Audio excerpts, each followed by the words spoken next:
with an update to a breaking story we have been following the last few hours out of East Point, where police say an employee stabbing her own manager to death.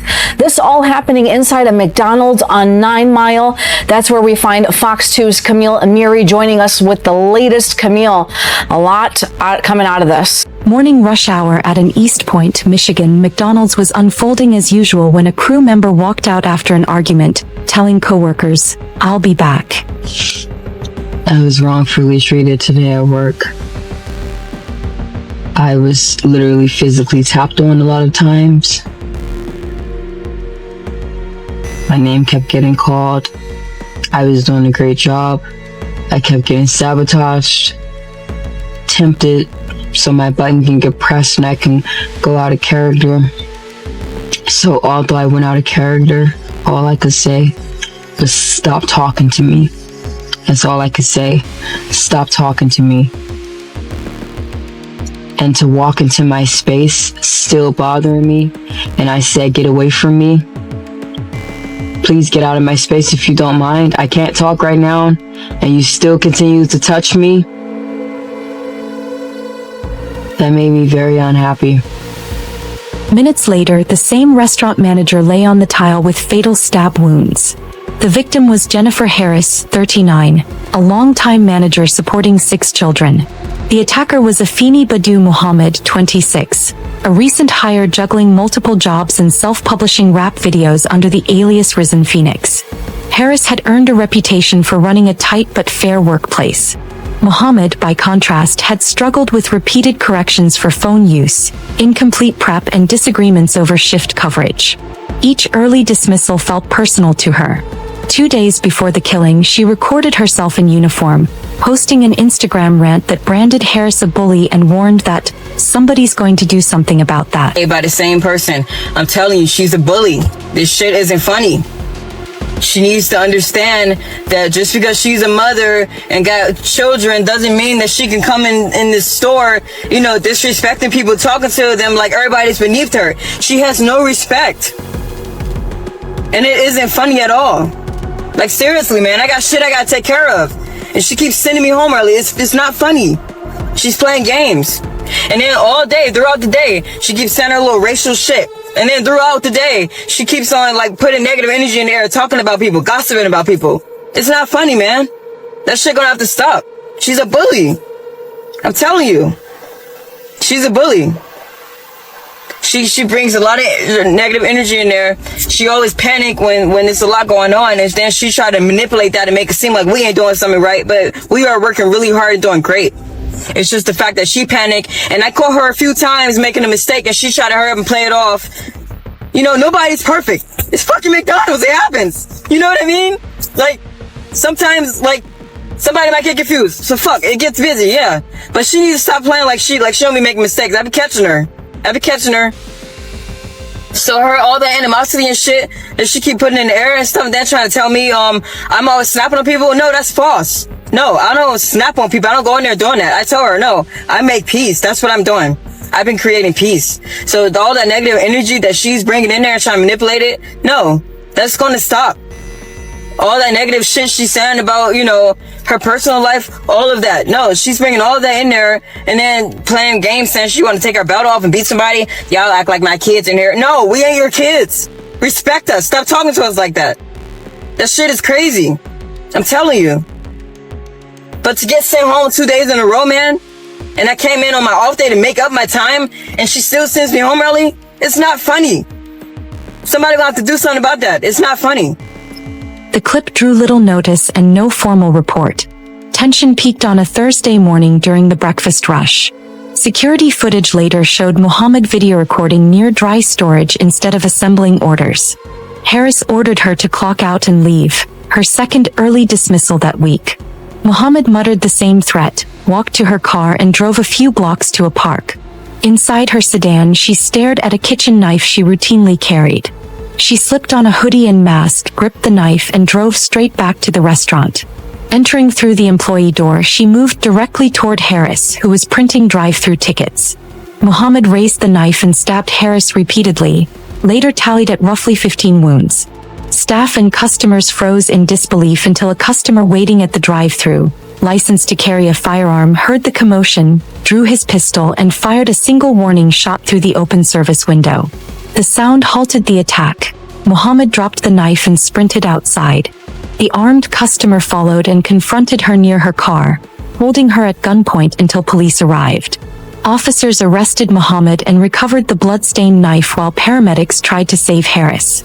She was pronounced dead at the hospital a short time later. I'm playing my peaceful music so I don't have to listen to you doing this, and you're interrupting my music call on my phone. Please leave me alone. You told me you never ignored me. Stop fucking with me!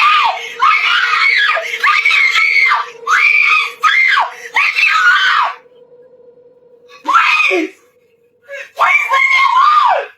I don't want anything with you! I don't want anything! So stop! The gap between dismissal and fatal injury was less than half an hour. Investigators pieced together video of Muhammad's masked entry and escape. The Instagram rant posted 48 hours earlier, dashcam footage showing her brief stop at the park, and a confession that she had driven away, decided to kill, then returned. They also uncovered her prior conviction in Virginia for a knife assault that had resulted in probation instead of prison. In court the next day, Muhammad was charged with first-degree premeditated murder and carrying a dangerous weapon with unlawful intent. Calling file number 25354FY, People versus Afani Badu Mohammed. Good afternoon, Your Honor. Dale Vandenberg on behalf of the people.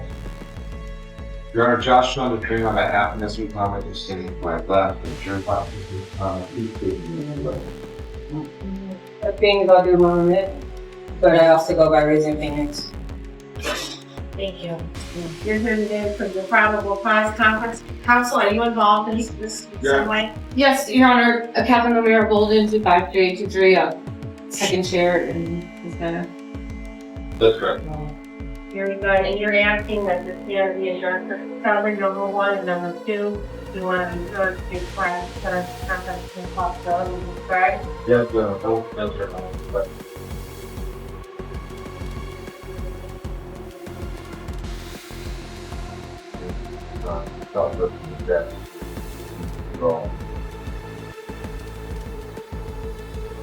Prosecutors emphasized her previous knife case, her recorded threat, and the deliberate stop at the park to demonstrate intent. The defense cited past trauma and requested mental health evaluation, but the judge set a cash-only bond of $25 million, effectively ensuring she would remain in jail until trial. The restaurant closed for decontamination and trauma counseling.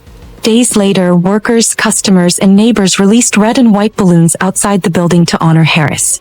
The franchise owner paid funeral expenses, and a local ministry created the Jennifer Harris Legacy Fund to support her children's housing, schooling, and therapy.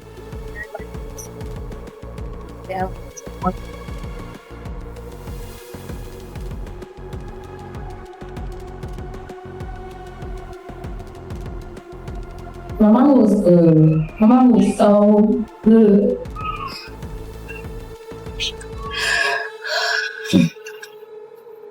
It's hard to sit right here and talk about her. This was never a thought. We never got to none of this. Never even discussed that before what would happen when she was not here with us. I don't even know if my siblings understand what's going on. It's hard to even see them cry. I would have break times. I never cried. I never could get touched. I met these show up and my siblings. Right up my father, she all of them. He was just thinking this day for not being angry, for still choosing peace. My mom worked prior to the day I got dead. My mom wouldn't even have been at McDonald's as a little girl. She could have.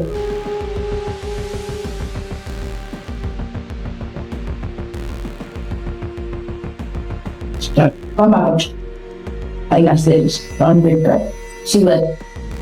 done it. She was tired. Yes, she was tired. and she still woke up every day. My mama left and came back, and I was the one who told her to come back to McDonald's because it worked out for our family, it worked out for us, and she was happy here. She was a manager. I remember when I first started working at McDonald's, my mama came to work with me, and we worked together for so long. At even such house, but it's just all I have is all those good memories of my mama.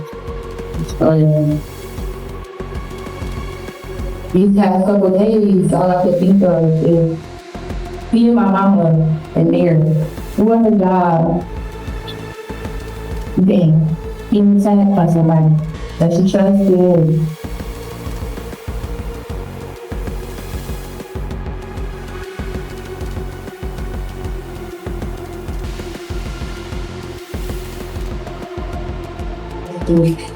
That's all that happened to me. My mind is confused what's going on. I don't know what to do with that.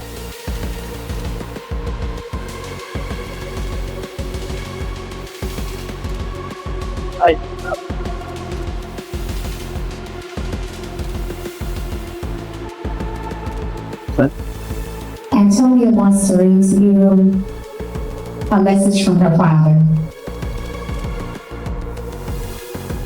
First, I would like to thank every American who's going out of the kindness of their hearts to help our families in our time of need. I would like to thank God for blessing my siblings and I with a mother like ours, who's the best. Last but not least, I would like to say that life is short and we need to stop the hate and division in this country because it brings the worst out of us and leads to senseless acts like this. This is the United States of America, and we're supposed to be an example to the rest of the world of how to treat and love like one another. I think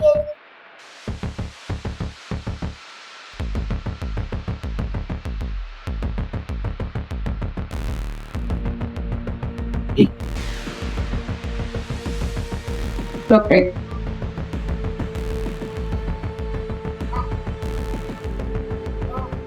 Each month? What? It was times where I didn't even want to be here in America, in this world. I had my mama to get me here. To stop me, I had my pastor. Oh. I'm not my mama no more. I just gotta be strong and just think, this is what my mama want me to do. This is what my mama want me to do. My mama want me to be here for my sibling.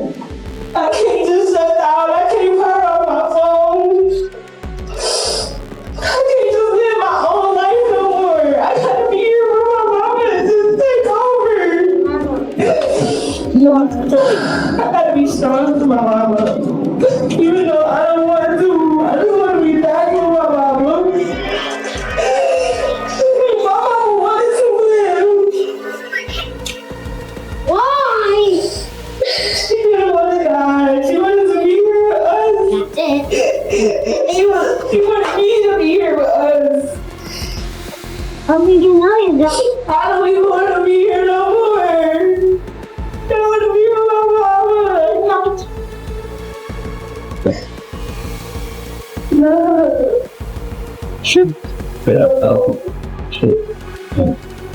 The customer who intervened declined publicity, saying only that no one else needed to die that day. The case raises difficult questions. How can managers resolve recurring performance conflicts before they turn personal? When should social media threats be escalated? What role should prior violent behavior play in bail decisions? Mohammed's anger was not hidden.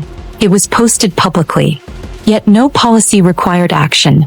A routine correction ended in irreversible tragedy because unchecked resentment met ready means. Harris's children must now navigate life without their mother, and Mohammed will likely spend her remaining years behind bars. The story underscores a stark reality. Anger left unaddressed can collapse the distance between everyday irritation and catastrophic violence in moments. If this breakdown added clarity, please like the video, share your thoughts below, and subscribe to Crime Parallax for more fact-based crime analysis. Stay alert, stay respectful, and remember that every public threat deserves to be taken seriously.